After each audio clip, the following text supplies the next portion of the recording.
On August 18, 1966, Mao Zedong reviewed millions of Red Guards at Tiananmen Square. Song Binbin, the Red Guard leader, who beat to death the principal of the Beijing Normal University High School, was received by Mao Zedong, who personally changed her name to Song Yaowu, which meant to be martial, Wu, rather than scholarly. When, from then on, the wave of the factional conflicts began to spread across the whole country. Beginning in 1967, the rebels of the Cultural Revolution, in accordance with Mao Zedong's will, began to seize power in all its aspects, and in many places, there appeared two rival organizations, which, from initial differences of opinion, eventually became incompatible, and directly evolved into large-scale armed conflicts. The most appalling of all, the Great Chongqing armed fights, took place between June 19, 1967 and October 1968, when a series of armed fights took place in Chongqing. One of the parties involved in the armed struggle was the Joint Committee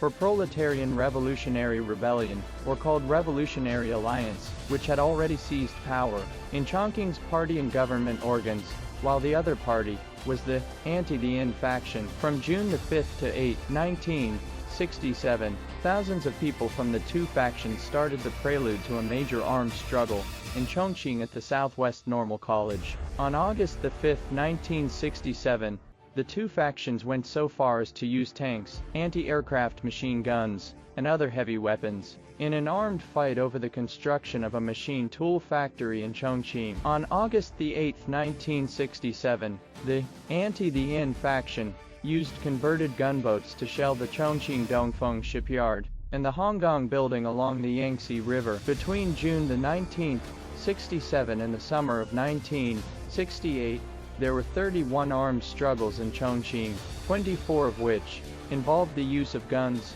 cannons, tanks, gunboats and other weapons. On October 15, 1967, the Chongqing Municipal Cultural Revolution Committee announced that the headquarters of the two factions would be abolished, bringing to an end the Chongqing struggle, which had directly led to the deaths of nearly 20,000 people. In these nationwide factional conflicts, there was a very strange phenomenon. All factions proclaimed loyalty to Mao Zedong, the great mentor, leader, commander-in-chief, and helmsman. They all responded to Mao Zedong's call and wanted to carry the Cultural Revolution through to the end. Some historians have pointed out that this bloody and chaotic factional conflicts movement was actually a civil war planned and directed by Mao Zedong. Mao Zedong aimed to consolidate his absolute dominance by purging the world of political dissidents through what he called the removal of political dissidents from the world of chaos and the attainment of world rule. The nationwide factional conflicts, which lasted for 3 years and ended in 1969,